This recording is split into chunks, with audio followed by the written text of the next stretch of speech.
The sky wept over the fields of northern France, turning the rich soil into a thick, grasping mire. Rain, cold and relentless, soaked into the thin armor of an exhausted army. They were a specter of a force, ravaged by hunger and disease, and trapped. Before them, arrayed in a glittering, confident sea of steel and chivalry, was the pride of the French kingdom, a force so overwhelmingly superior in number that the outcome seemed a foregone conclusion. The air was thick with the stench of mud, wet leather, and fear. For the smaller army there was no retreat, no surrender, only the grim promise of annihilation on foreign soil. The stakes were nothing less than a kingdom. For the beleaguered soldiers it was survival itself, the hope of seeing their homes again. For their leader it was everything, his life, the lives of his men, and the audacious, ancestral claim that had plunged two nations into a century of conflict. To lose here was not merely to lose a battle, it was to lose the war, to extinguish a dynasty's ambition, and to prove his claim to the throne of France was nothing more than a madman's fantasy. The fate of two crowns rested on this single, desperate gamble in the mud. At the heart of this desperate stand was a young king, barely 30 years old, yet already a veteran of war and political intrigue. He was no stranger to long odds, a monarch who had consolidated his power back home through sheer force of will.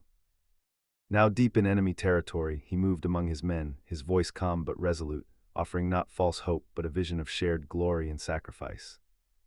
He was a commander who chose to stand with his foot soldiers in the mud, a king who would share their fate, for better or for worse. He was the embodiment of their defiance.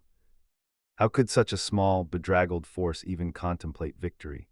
What power could they possibly possess to overcome the sheer weight of French numbers and the finest chivalry in Europe? Who was this king who had led his men to the very brink of destruction, and what was the name of this bloody field where history held its breath, waiting to be written in either glory or oblivion? This moment was the culmination of a conflict that had raged for generations, a struggle fueled by a claim to a throne that had set the medieval world ablaze. This was the Battle of Agincourt, and the king was Henry V of England. Against all logic, against all odds, the English didn't just survive, they achieved one of the most decisive and legendary victories in military history. The French knights, weighed down by their heavy armor, were swallowed by the mud and cut down by relentless volleys of arrows from the English longbowmen. The aftermath was a scene of unbelievable carnage, the flower of French nobility annihilated, their bodies littering the field. The impossible had happened, and the war was irrevocably changed. History is not an inevitable tide, it is a series of moments, choices made in the crucible of chaos and desperation. The victory at Agincourt serves as a powerful testament to the idea that the course of nations can be altered in a single day, by the will of a determined leader and the grim resolve of an army that has nothing left to lose. It was a fulcrum upon which the fate of the 100 Years' War pivoted, a day of blood and mud that would be remembered for centuries. But this shocking victory was not a beginning. The roots of this sprawling conflict lay much deeper, entwined in the complex tapestry of feudal loyalties and royal bloodlines. The story truly begins decades earlier, in 1328, with the death of a king. Charles IV of France died without a son, extinguishing the direct Capetian line that had ruled for over 3 centuries. A crisis of succession loomed over the most powerful kingdom in Europe, creating a vacuum that ambition and ancient claims would rush to fill. The question of who would wear the crown of France was about to become a matter of war. 2 primary claimants emerged from the shadows of the vacant throne. The first was Philip of Valois, a French cousin of the late king, supported by the French nobility who were wary of foreign influence. The second was a more formidable and, to the French, a more dangerous contender, Edward III, the young and ambitious King of England. His claim came through his mother Isabella, who was the deceased French king's sister. By blood, his claim was arguably stronger, but an ancient Frankish code, the Salic law, was invoked to argue that the crown could not pass through a female line. This legal justification, the Salic law, became the official barrier to Edward's ambition, but the true conflict was a Gordian knot of political, economic, and territorial disputes. The English kings, as Dukes of Aquitaine in southwestern France, were technically vassals to the French crown, a humiliating arrangement for a sovereign monarch. Furthermore, the rich wool trade between England and the cloth-producing cities of Flanders became a constant point of friction, as Flanders was a fief of the French crown but economically dependent on England. The stage was set for a perfect storm. In 1337, Edward III, no longer willing to accept the judgment of the French court, made a move that would echo for over a century. He formally declared himself the rightful king of France, quartering the French fleur-de-lis with the English lions on his coat of arms. It was an act of supreme defiance, a direct challenge to Philip VI's legitimacy. This was not merely a border dispute or a feudal quarrel anymore. It was a dynastic war for the ultimate prize, a struggle that would pit the two great powers of Western Europe against each other in a conflict of unprecedented length and bitterness. The early stages of the war were a stunning reversal of expectations. France was wealthier, more populous, and considered the pinnacle of military might, its army built around the fearsome power of the mounted knight. England, by contrast, was a poorer, more rugged nation. But the English possessed a secret weapon that would revolutionize medieval warfare: the longbow. Wielded by disciplined peasant yeomen, this weapon could unleash a storm of arrows, a cloud so thick it blotted out the sun, capable of piercing the finest plate armor from a distance. The first true demonstration of this new reality came in 1346 at the Battle of Crécy. A smaller English army led by Edward III was cornered by a massive French force under Philip VI. The French, overconfident and disdaining the English commoners, launched a series of chaotic cavalry charges. They were met with a disciplined hail of steel-tipped arrows that tore through their ranks, slaughtering knights and horses alike. The battle was a catastrophe for France, a brutal announcement that the age of chivalric dominance was being challenged by organized, professional infantry. In the aftermath of Crécy, Edward III secured a vital strategic prize, the port city of Calais. After a grueling year-long siege, the city fell, providing England with a permanent and defensible gateway onto the continent. It would remain an English stronghold for over 200 years, a constant dagger pointed at the heart of France, from which armies and raiding parties could be launched at will. The war was no longer a series of distant battles, it was a permanent English presence on French soil. The humiliation of France was compounded 10 years later, in 1356, at the Battle of Poitiers. The English forces, this time led by Edward III's brilliant and ruthless son, Edward the Black Prince, once again faced a much larger French army. Employing similar tactics of strategic defense and devastating archery, the English not only routed the French but achieved the unthinkable. They captured the French king himself, John II. The capture of a monarch in battle was a disaster of unimaginable proportions, plunging France into chaos and political paralysis. As if the devastation of war were not enough, a far more terrible and indiscriminate enemy stalked the continent. The Black Death swept across Europe in the mid-14th century, killing a third or more of the population. This apocalyptic plague brought the war to a temporary, shuddering halt. It respected no borders and no social class, creating a world of terror and uncertainty. The plague fundamentally altered the social and economic landscape, creating labor shortages that empowered the peasantry and weakened the old feudal structures that had sustained the war effort. With its king in captivity and its population decimated by plague, France was on the verge of complete collapse. The Treaty of Bretagne was signed in 1360, a humiliating peace for the French. Edward III renounced his claim to the French throne, but in return he was granted full sovereignty over a vast and expanded Aquitaine, nearly a third of France. It was a peace born of French desperation, a pause in the fighting that satisfied neither side's long-term ambitions. It was merely an intermission in a much longer drama. The French recovery began under a new, more capable king, Charles V, known as the Wise. Unlike his predecessors, Charles was not a warrior king who led from the front. He was a shrewd and patient strategist who understood that France could not defeat England in another pitched battle. He found the perfect military instrument for his strategy in Bertrand du Guesclin, a brilliant Breton knight who mastered the art of guerrilla warfare. Instead of facing the English head-on, they launched relentless raids, ambushes, and sieges, slowly bleeding the English forces dry. This new French strategy of avoiding battle and reclaiming territory piece by piece proved remarkably effective.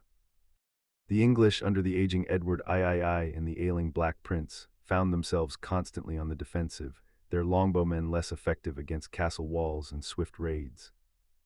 One by one, French towns and castles were retaken. By the end of Charles V's reign, the English had been pushed back to a few coastal enclaves, their vast gains from the treaty almost entirely erased. The tide had turned, but the war was far from over. Both kingdoms were then plunged into periods of internal turmoil. England faced the peasants' revolt and the political instability that would eventually see King Richard II deposed by his cousin, Henry Bolingbroke, who became Henry IV. France, meanwhile, suffered under the rule of the mentally unstable Charles VI, the Mad King. His recurring bouts of insanity created a power vacuum at court, leading to a bitter and violent civil war between two factions of the royal family, the Armagnacs and the Burgundians. This French Civil War created the perfect opportunity for a new, ambitious English king to renew the old claim. Henry V, son of Henry IV, was a hardened military leader with a burning desire to legitimize his family's Lancastrian dynasty. He saw the deep divisions in France as a sign of divine favor, a chance to succeed where Edward III had ultimately failed. He revived the claim to the French throne and in 1415 launched a new invasion of France, setting the stage for his legendary encounter at Agincourt. The victory at Agincourt shattered the fragile French recovery and reignited the war with a terrifying intensity. Henry V, in alliance with the powerful Burgundian faction, methodically conquered Normandy. His ambition culminated in the Treaty of Troyes in 1420, a document that represented the absolute zenith of English power.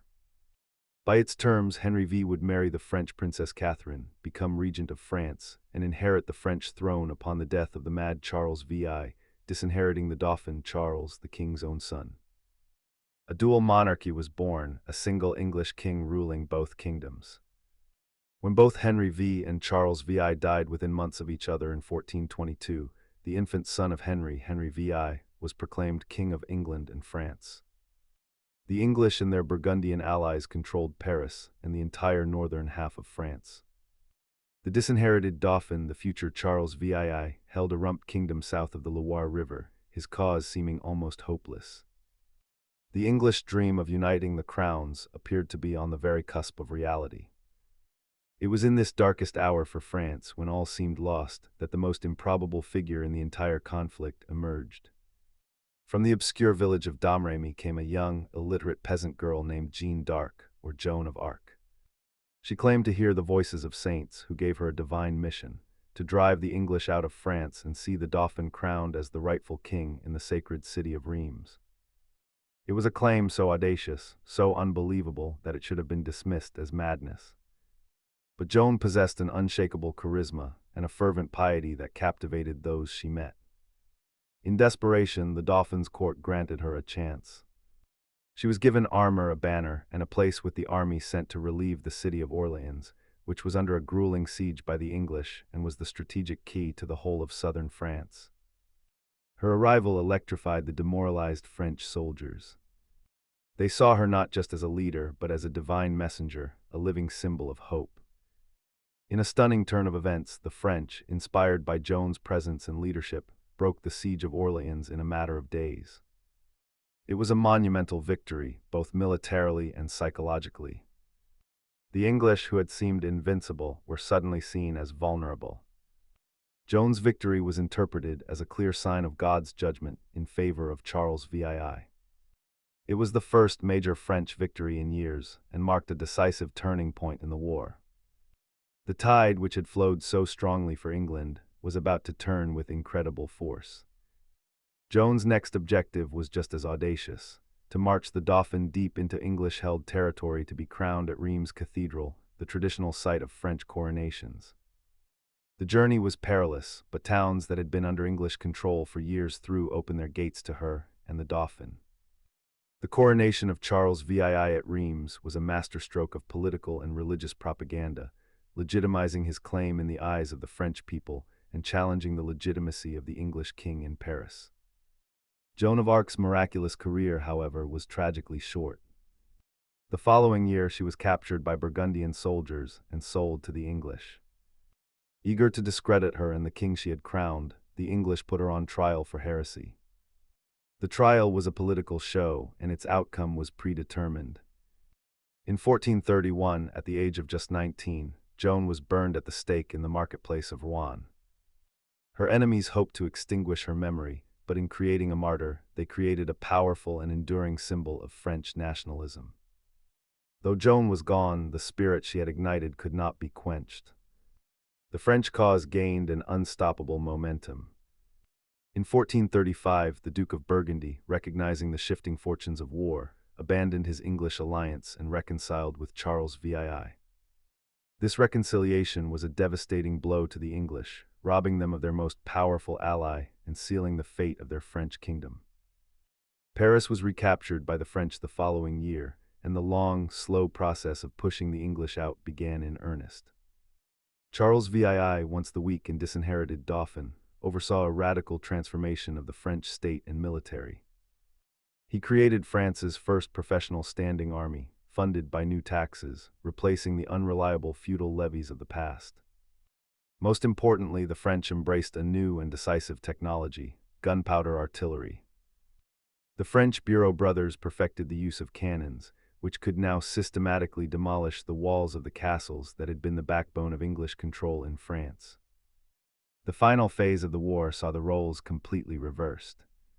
It was now the English who were on the defensive, their armies outmatched and their holdings in Normandy and Aquitaine systematically reduced by the professional French army and its powerful artillery trains. Back in England, the weak and ineffective rule of Henry VI led to political instability and factionalism, draining the resources and political will needed to continue the war effort. The English cause in France was collapsing. The end came not with a grand treaty or a climactic battle between kings, but with a final, decisive engagement in the south. In 1453, an English army attempting to relieve the siege of Castellon in Gascony was decimated by French cannon fire. The famed English commander John Talbot was killed, and his army was shattered. The battle marked the conclusive end of the war in Aquitaine, the region that had been in English hands for 3 centuries and had been the original catalyst for the conflict. With the loss of Gascony, only the heavily fortified port of Calais remained in English hands. The 100 Years' War, a sprawling, multi-generational struggle that had defined the 14th and 15th centuries, simply faded away. There was no final peace treaty signed for many years, but the fighting on the continent was over.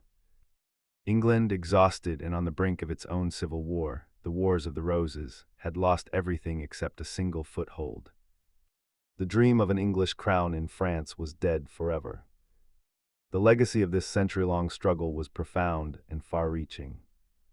The war forged a new and powerful sense of national identity in both England and France, moving them away from the old feudal structures toward centralized, modern states.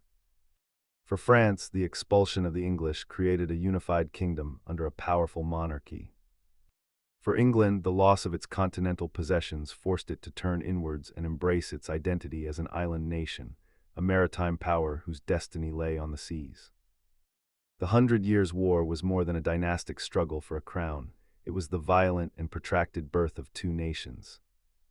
It was a crucible of fire and blood that destroyed the medieval world of chivalry and mounted knights, replacing it with professional armies, gunpowder, and a new kind of patriotism. It stands as a dark and epic chapter in European history, a testament to the enduring power of ambition, the devastating cost of conflict, and the emergence of a new world from the ashes of the old.